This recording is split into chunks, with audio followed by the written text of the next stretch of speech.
Well, good morning, everybody. Darren Saul, your host of Playing with Perspective, the Suspended Animation Podcast. I'm here with the lovely Prati Bhatt for episode 92. How are you, Prati? I'm good, Darren. How are you? Very well. And I love the way you have a nice cup of tea in front of you there, because we're going to be talking about, you guessed it, tea. So Prati, a tea taster and founder of Teaphoria. That's how I pronounce it, yeah? Teaphoria. Yeah. Teaphoria. So for everybody out there, I'll just let you know a little bit about who Prati is and what she's been up to. Prati is the founder of Teaphoria and a trained tea expert with over a combined experience of 40 years.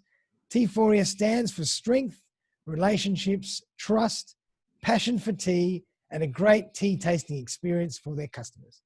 Prati has spent the last 3 years in research and development of her finest blends of teas and created over 14 bestsellers to pick from, and recently launched her brand new edition.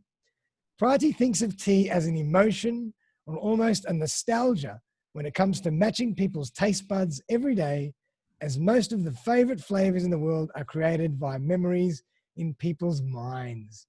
So welcome, Prati. Hello, Darren. Thank you for such a wonderful, lovely introduction. Oh, my pleasure. Now, I'm so fascinated because, as I mentioned just before the show, I've always been more of a coffee drinker or red wine drinker or water drinker, but I haven't really delved into teas. But I'm so fascinated to get into this content, and I'm sure you're going to open my eyes to the wonderful world of tea. So tell us a bit more about, how did you get into this industry, this world? How did you start Teaphoria? I'd love to hear more about it. Okay. I always describe the whole journey just in four phases, or just 4 words, so that it's really easy for people to understand, because in my mind it's a big world. Yeah. I would just say that the first would be emotions or nostalgia.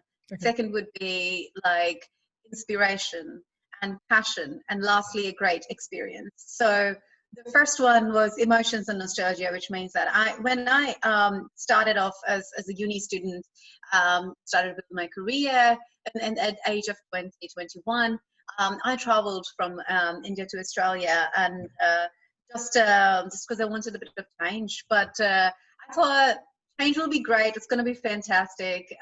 In some ways, yes, but then I couldn't find my tea. I couldn't find my friends. Yes, I have amazing friends here. I have family here. But, when you're young and you're just missing your teenage time that you spend hours gossiping overnight, like over the phone, or if you're talking about India, then on the local tea shops all night. Yeah. And there will be cups and cups of teas, and our local tea guy just knows our names, he knows our face. We will just drive there, and I'll just open my car window and wave at him, and he'll bring my regular. And that feeling, or that life, I was just missing out on. And more importantly, no tea that I would buy here would taste like that. None. Wow. And until then, it never occurred or never happened to me that how difficult can it be to nail a cup of tea. I was so angry. I was like, it's just a cup of tea. Yeah, exactly. Well, that's until you don't know how difficult it is to create a cup of tea. And just out of interest, so in India, do they drink more tea than coffee? Yes. In fact, when I started my journey, it was very difficult to actually get the quantities, the supplies, the harvest that I wanted, that I actually had to make exclusive contracts with farmers, because India drinks 85% of its own tea harvest. There's hardly anything to export. Wow. So, a lot of tea, yeah? They drink a lot of tea. We drink a lot of tea. Yeah, and secondly, inspiration, which I was saying, that means that during my search for good quality tea, I think the universe kind of gave up on it. It's like, sweetheart, there's nothing I can give you right now, but I can give you something better. I met my tea master, who had worked for 40 years in Indian tea estates, creating one of the best tea experience for world's fourth largest tea company, Unilever's. And he retired in Perth, and he once saw me in an event talking so passionately about tea and complaining. And he sat next to me quietly. He could hardly see. He was in his 80s, and he said, like, if you're serious, you want to talk to me. If you're not, well, then nice meeting you. And I chased him after that forever because I don't know what he meant. Wow, I love it. What a great story. And so that became like your Mr. Miyagi of tea. He did. He did. And even though he could hardly see, he would come over. He was more dedicated than me. Like he created that.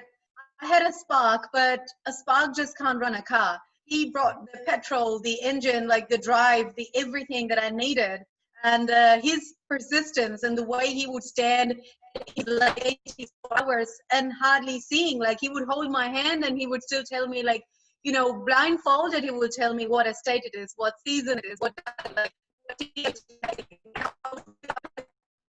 I was looking at it like that. Wow, that's incredible. And so did he help you start your venture, or did you just use him as a consultant in a way? He didn't help me start venture. And I didn't want to start either because he was getting older, and I wanted him to rest. Yeah, good. So I formed my company Teaphoria, and then I just told him that this is what I want to do with it. This is what I created, and was really, really happy. How fascinating. And so from then on, you decided to specialize in developing your own tea products, your own tea ranges. And do you export that tea, or how do you deliver that tea? So since then onwards, I created my own range of tea.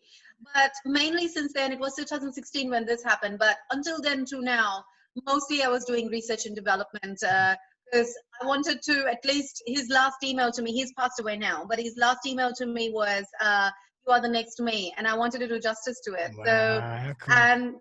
And I just wanted to do more research, more development, and give people the most extraordinary tea tasting experience. So I kept working behind the scenes, just creating that experience, and then just creating that umami, that one sip, and people should fall in love. Gotcha. They should not be addicted. I am not addicted to tea. I can live without it, but I don't want to. So how many cups of tea do you drink a day?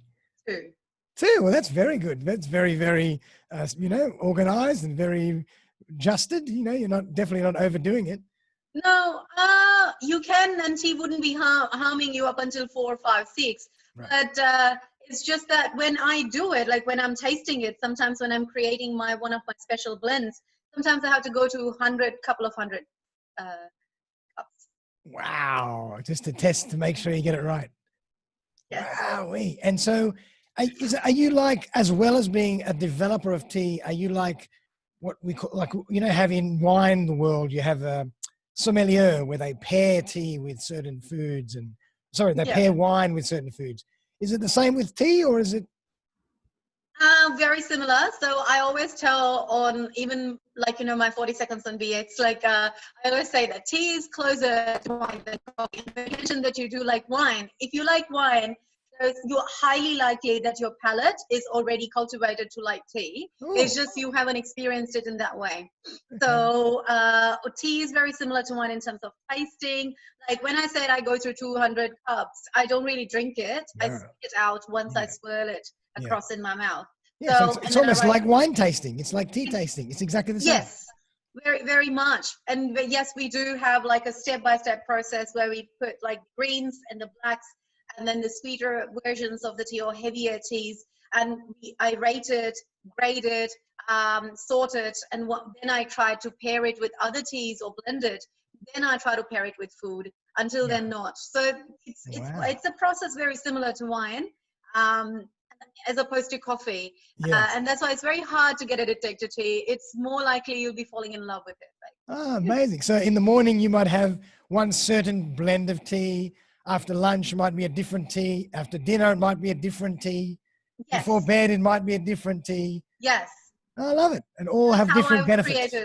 That's how I've created my kits. The morning, evening, Oh, I love it. And so tell us more about the benefits of tea and the health benefits of tea. Because, I know a little bit, but I don't know much. That's That's very wide in terms of like benefits of tea. When I was thinking like, how do I put my message across to people in terms of what benefit are they going to get out of my tea? That was quite a big question, like quite a strong question for me as well. So I would say that tea gets classified in terms of what are you drinking? Are you Yep. drinking your greens? Are you drinking your blacks? Or are you drinking your herbals? Which is originally herbal tea is not really tea. Right. Anything, yeah. So that's, we used to just call it in the tea gardens, we would just call it herbals. We would Right. not use the word Not tea even after tea. that because Right. it confuses our mind. It's not egoistic, it's just confusion. Gotcha. So, which means that there is one bush, there's this one tea bush called Camellia sinensis. Okay. And everything comes out of Camellia sinensis is greens and black. Everything else is herbal. Oh, I Um, see. Interesting. yes, Okay. Wow. yes. And that's how it's bifurcated. So now let's talk about benefits of Camellia sinensis bush. Depends of how I am what I'm doing with it. Like if I'm creating greens, then I'm creating versions of green like white tea, which I really specialize in. Yep.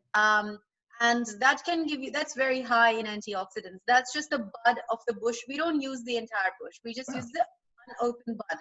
And it's picked one after the other, and like that's why it becomes really expensive, and it's been hand rolled sometimes, so Wow. it's really high in antioxidants. It can prevent tooth decay for you. Oh. It can be very light on your body and your palate, so it would not bruise any of your taste buds. And if you are not into very high caffeine or something that you want really refreshing but you still can't take you still don't find green tea palatable, you'll fall in love with white tea. Okay. So white tea. And what is an example of white tea that you can buy can you buy white tea everywhere, or is it something that is not that easily found? It's not that easy to buy, but it's very few people would do it. I Right. do white tea because I am used to watching that process and I have created that. Okay. But there are very few people who would do a good white tea. Gotcha. And that's how good white tea can be for you. It's also good for your heart.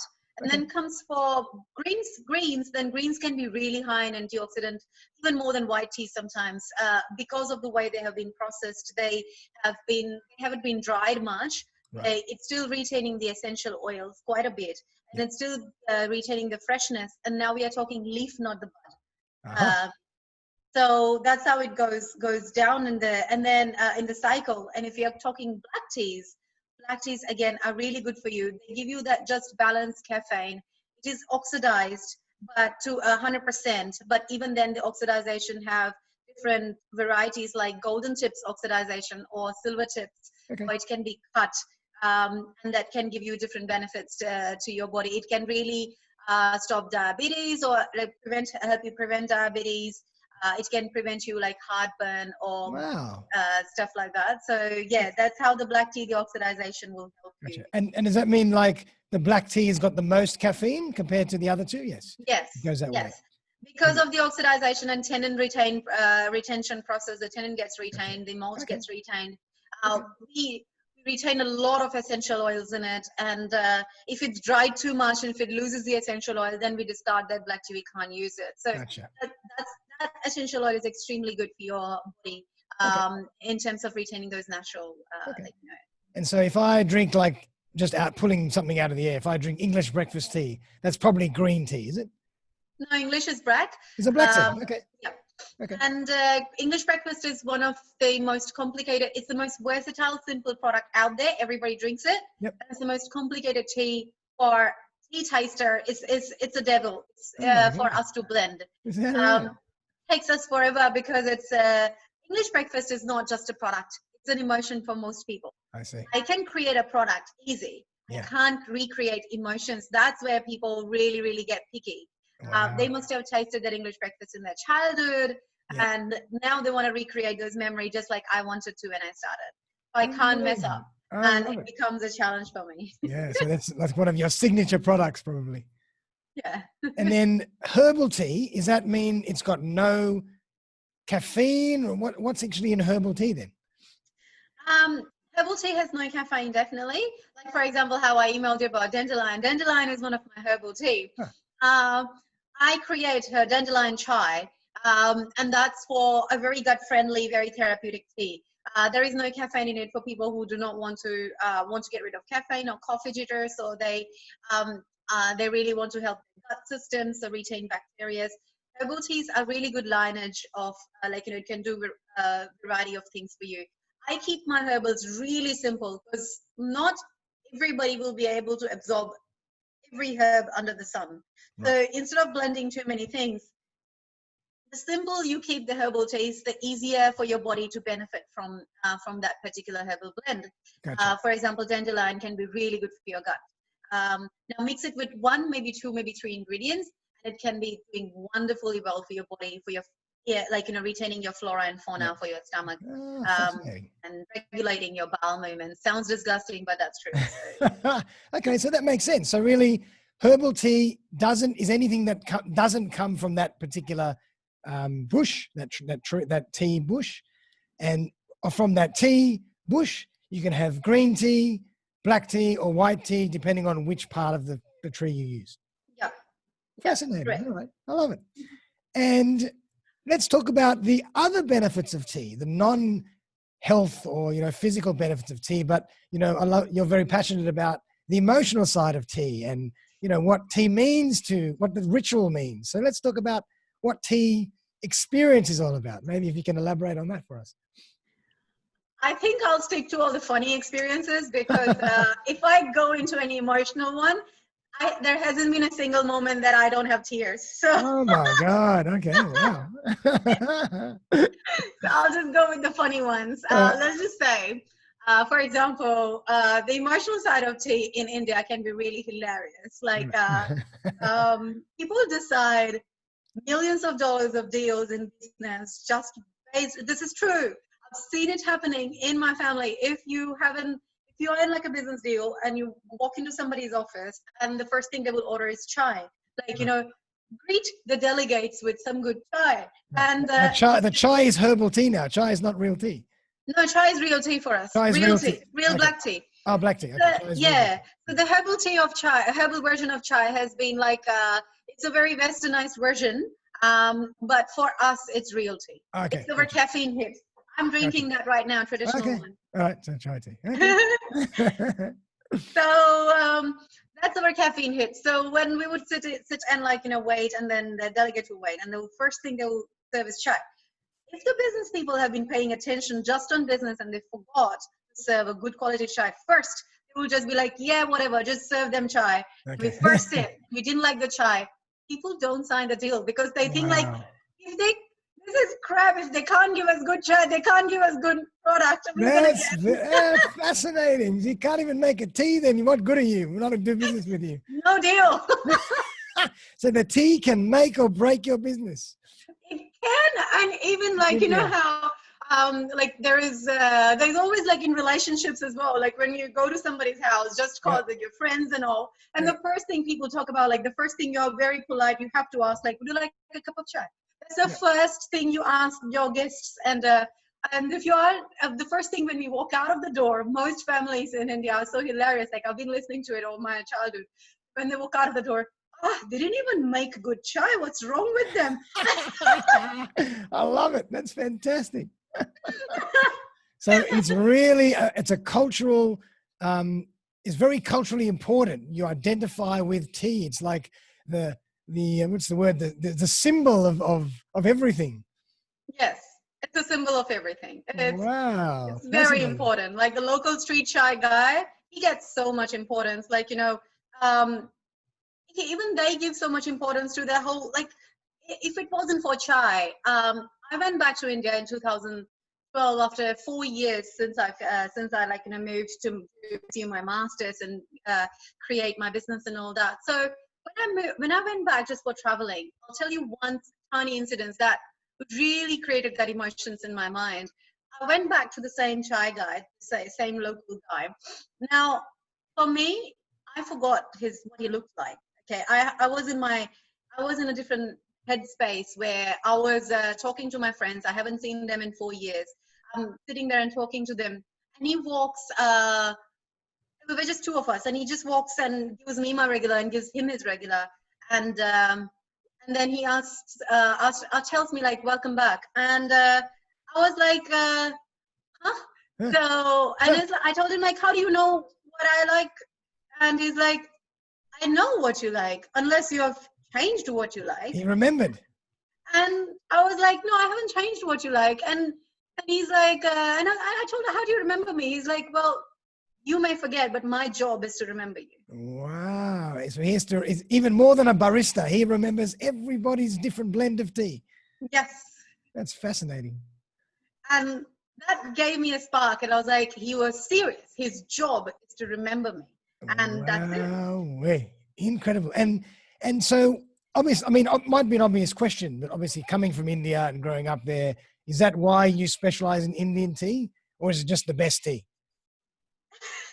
Uh, I would, as a tea taster, I would say, yes, there are other extraordinary teas on the planet. Yeah. I really appreciate Chinese tea. I really appreciate matcha, Japanese tea. It's one of my favorite. Yeah. I really sit down and sip on my matcha a lot. But like, realistically, I think that there is so much to learn with just one country. Yeah. There is so much to like specialize in like one niche. And I don't need to just expand myself Makes sense. first and then go deeper. Why can't I go deeper and then expand when I have a time for it? So I can just savor the other country teas in my home while I say expertise in what I've been taught now. Yeah. I've been taught Indian teas, and I better do justice to it now and then do anything else. That's all. Fascinating. I love that. That is so cool. It makes perfect sense. And you have a connection, a cultural connection with it. You have a historical connection, a family connection. So why not dive right in and really explore your roots in a way as well? Absolutely. And I like to keep it to Australia as well. Like, yes, I've already started exporting. But the thing is, like, if I'm using Indian tea estates, I use Australian farms for herbs. I use a lot of everything, all the R&D is done here in Australian land. Yep. So I like to keep it niche, which I can at least connect to the audience. Yeah. The way I feel emotional about it, if they can't feel that emotions, then how will they taste the product? Half of the taste is in the emotions. That's true. Yep, absolutely. As you mentioned, it's in the emotion, it's in the ambience, it's in the experience. Yes. I mean, so that brings us to a good point. When we talk about the tea ritual, every culture has different rituals, but Japanese in particular are very ritual driven, and everything they do is beautifully executed. Explain or describe what a tea ritual might be like in India. Is there a special way, a way you serve the tea, what time you sit down for the tea? What do you have with the tea? Or is it just drink a cup of tea as you're doing what you do?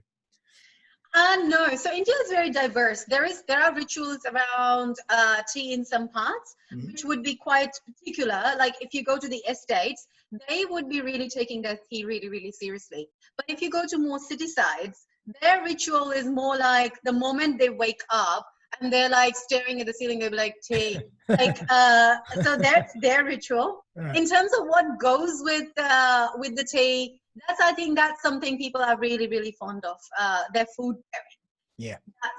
Yeah. We are very particular about food pairing with tea. Can't have anything and everything with it. Japanese are very, very organized and very strong-headed people. They love to rotate their cup. Having really the spreads really nice. While we connected to food pairing, we will rather connect it with people that we share the cup with, and that's how we look at our ritual. So in terms of food sharing, we love to keep it with traditional cookies when it comes to chai. Nice. And these cookies are made out of almonds or pistachios. Nice. If you want to go savory, then the tea becomes slightly stronger. That they order the tea which is slightly stronger. It does have ginger in it, so it can cut through the savoriness.